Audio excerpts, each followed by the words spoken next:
जय हिंद। कल की क्लास में हमने समझा था कि कौन सा राज्य उत्तर प्रदेश के साथ कितने जिलों के साथ अपनी सीमा साझा करता है, कौन सा जिला और कितने कितने जिले हैं, ये सब हमने कवर किया था। और हमारा एकमात्र जो देश है नेपाल के साथ हमारा उत्तर प्रदेश अपनी सीमा साझा करता है, उसके बारे में पढ़े थे। अब हम उसके आगे कवर करते हैं। तो देखते हैं, सबसे पहले एमपी जो होता है, मतलब मध्य प्रदेश के तीनों ओर से घिरा हुआ एकमात्र जिला है। जो मध्य प्रदेश हमारा है उसके तीनों ओर से घिरा घिरा हुआ जिला जो है वो कौन सा है? वह ललितपुर है। कौन सा जिला है? ललितपुर है। उसके बाद हमारा आता है नेपाल। नेपाल को स्पर्श करने वाले कितने जिले हैं? 7 हैं। नेपाल भी, हमारा उत्तर प्रदेश नेपाल के साथ भी अपनी सीमा बनाता है। वो कितने जिले हैं? 7 जिले हैं। कितने जिलों के साथ सीमा साझा करता है? 7 जिलों के साथ साझा करता है। कौन कौन से हैं? पीलीभीत, लखीमपुर खीरी, बहराइच, श्रावस्ती, बलरामपुर, सिद्धार्थनगर और महाराजगंज। ये जो हमारे क्रम है, ये नेपाल को स्पर्श करने वाले 7 जिले हैं। और ये क्रम से हैं, पश्चिम से पूरब की ओर जो आते हुए हैं उसी क्रम से हैं, पश्चिमी क्रम से हैं। कि ये शुरू होता है कहाँ से? पश्चिम से शुरू होता है और पूरब की तरफ जाता है। तो अगर हम इसको उल्टे क्रम से लगाएं, ये पूरा क्रम से है। कौन सा है? पीलीभीत, लखीमपुर खीरी, बहराइच, श्रावस्ती, बलरामपुर, सिद्धार्थनगर और महाराजगंज। और ये पश्चिम क्रम से है। फिर उसके बाद हम समझते हैं यूपी का सबसे पूर्वी जिला। यूपी का सबसे पूर्वी जिला कौन सा है? यूपी का सबसे पूर्वी जिला बलिया है। जैसे ये हो जाता है हमारा ईस्ट, वेस्ट और उसके बाद हो जाता है नॉर्थ, साउथ। तो सबसे पूर्वी जिला कौन सा हो जाता है हमारा? सबसे पूर्वी जिला हो जाता है हमारा बलिया। सबसे पूर्वी जिला हो जाता है बलिया। और सबसे पश्चिमी जिला कौन सा हो जाता है? शामली हो जाता है। यहाँ पे क्या हो जाता है? शामली हो जाता है सबसे पश्चिमी जिला।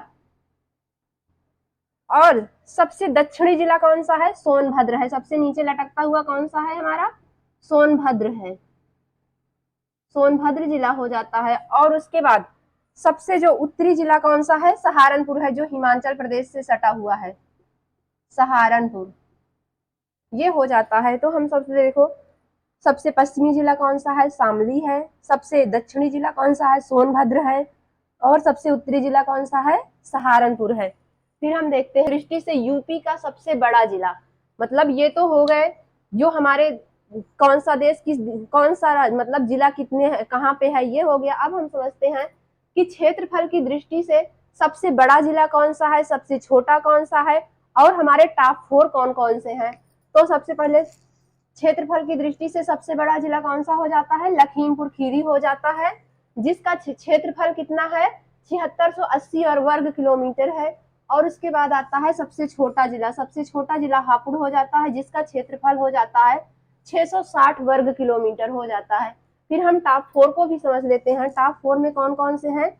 टॉप 4 में सबसे बड़ा कौन सा है? लखीमपुर खीरी है और इसका क्षेत्रफल अभी बता चुके हैं 7680 वर्ग किलोमीटर है। 7680 वर्ग किलोमीटर है। उसके बाद सोनभद्र दूसरे नंबर पे किसका आता है क्षेत्रफल की दृष्टि से? दूसरे नंबर पे आता है सोनभद्र का। इसका क्षेत्रफल कितना है? इसका क्षेत्रफल है 6788 वर्ग किलोमीटर हो जाता है। उसके बाद आता है तीसरा नंबर हरदोई का। हरदोई का कितना हो जाता है? 5947 वर्ग किलोमीटर हो जाता है। फिर आता है सीतापुर का। सीतापुर का कितना है? 5743 वर्ग किलोमीटर है। ये हमारे टॉप 4 हो जाते हैं। फिर आता है हमारा यूपी का सबसे बड़ा शहरी क्षेत्र वाला जिला। ये तो कौन सा है? जो सबसे बड़े जिले हैं, लेकिन कौन फिर क्या आता है? शहरी क्षेत्र वाला, मतलब जहाँ पे सबसे ज्यादा शहरी जनसंख्या निवास करती है, उस जिले की हम बात करते हैं। तो वह कौन सा है? यह है लखनऊ। सबसे बड़ा शहरी जिला वाला कौन सा है? लखनऊ है। इसका क्षेत्रफल कितना है? इसका क्षेत्रफल है 471 वर्ग किलोमीटर। इसका क्षेत्रफल कितना हो जाता है? 471 वर्ग किलोमीटर हो जाता है। और सबसे छोटा जो है, और यूपी का सबसे शहरी सबसे छोटा जिला कौन सा है? श्रावस्ती है। श्रावस्ती है और इसका क्षेत्रफल कितना है? 65 वर्ग किलोमीटर है। सिर्फ 65 वर्ग किलोमीटर है। फिर आता है हमारा यूपी का सबसे अधिक आबादी वाला जिला। यूपी में सबसे ज्यादा जनसंख्या कहाँ पे रहती है? सबसे ज्यादा आबादी कहाँ पे रहती है? जनसंख्या नहीं, आबादी वाला जिला हो जाता है, जो जनघनत्व होता है तो वो कहाँ से हो जाएगा, गाजियाबाद हो जाएगा। यहाँ पे कितनी जनसंख्या निवास करती है, 31.6 लाख लोग यहाँ पे रहते हैं। और शहर में कौन सा है, कानपुर है। आबादी वाले जिलों में सबसे बड़ा मतलब हो जाता है गाजियाबाद, लेकिन अगर शहर की बात की जाए, सबसे ज्यादा शहरी आबादी वाला जिला कौन सा हो जाता है, वो क्या, कानपुर हो जाता है। सबसे कम आबादी वाला जिला, मतलब सबसे कम आबादी कहाँ पे है, तो श्रावस्ती में है। यहाँ पे 39,000 लोगों की जनसंख्या है। अब समझते हैं यूपी की सबसे लंबी सीमा। यूपी की सबसे लंबी सीमा किस राज्य के साथ लगती है, मध्य प्रदेश के साथ लगती है। सबसे लंबी सीमा किसके साथ लगती है, मध्य प्रदेश के साथ लगती है। और न्यूनतम सीमा, सबसे कम सीमा किसके साथ लगती है, हिमाचल प्रदेश के साथ लगती है। इससे एक जिला अपनी सीमा साझा करता है, कौन सा है, सहारनपुर है। कौन सा है, सहारनपुर है। और मध्य प्रदेश के साथ कितने होते हैं, 11 जिले अपनी सीमा साझा करते हैं। फिर यूपी में सबसे कम जिलों को स्पर्श करने वाला जिला, मतलब जिलों में भी ऐसा जिला है जो सबसे कम जिलों को स्पर्श करता है, वह कौन सा है, ललितपुर है। राष्ट्रीय राजधानी, मतलब राष्ट्रीय राजधानी जो हमारे भारत की राजधानी दिल्ली है, उसमें सम्मिलित उत्तर प्रदेश की, जिसे एनसीआर कहा जाता है, उसमें सम्मिलित उत्तर प्रदेश के कितने जिले हैं, 8 जिले हैं। कौन कौन से हैं, उसको हम देखते हैं। तो ये हैं कौन कौन से, गाजियाबाद, हापुड़, मेरठ, गौतम बुद्ध नगर, बुलंदशहर, मुजफ्फरनगर, शामली एवं बागपत। ये 8 जिले हैं जो हमारी राष्ट्रीय राजधानी में, उत्तर प्रदेश के 8 जिले हैं जो राष्ट्रीय राजधानी में सम्मिलित हैं। फिर से हम इसको देख लेते हैं, गाजियाबाद, हापुड़, मेरठ, गौतम बुद्ध नगर, बुलंदशहर, मुजफ्फरनगर, शामली और बागपत।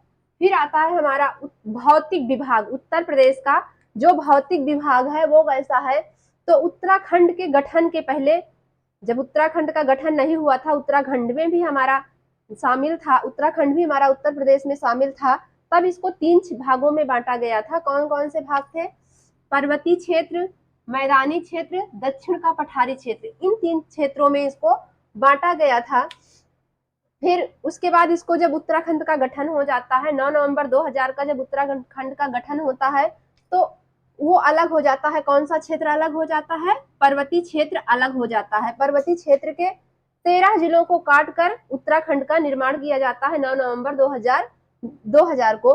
फिर उसके बाद आता है यूपी को वर्तमान में मुख्यतः कितने प्राकृतिक प्रदेशों में विभाजित किया गया है, गठन के बाद फिर से उसको विभाजित किया गया, ना कि हमारे उत्तर प्रदेश की क्या सीमा रेखा रहेगी, कितने भागों में इसको बांटा जाए, तो फिर से बांटा गया, तो उसको 3 भागों में बांटा गया। जो ये पर्वतीय क्षेत्र का थोड़ा सा भाग बचा था, उसको हम लोगों ने क्या नाम दे दिया, भाबर एवं तराई प्रदेश। क्या नाम दिया, भाबर एवं तराई प्रदेश नाम दिया। गंगा यमुना का, और दूसरे नंबर पे क्या आ जाता है, गंगा यमुना का मैदानी भाग। और तीसरे नंबर पे क्या आता है, दक्षिण का पठारी भाग। दक्षिण का पठारी भाग। अब वर्तमान में हमारे उत्तर प्रदेश की कौन सी स्थिति है, प्राकृतिक स्थिति है, 3 भागों में बांट दिया गया है उत्तर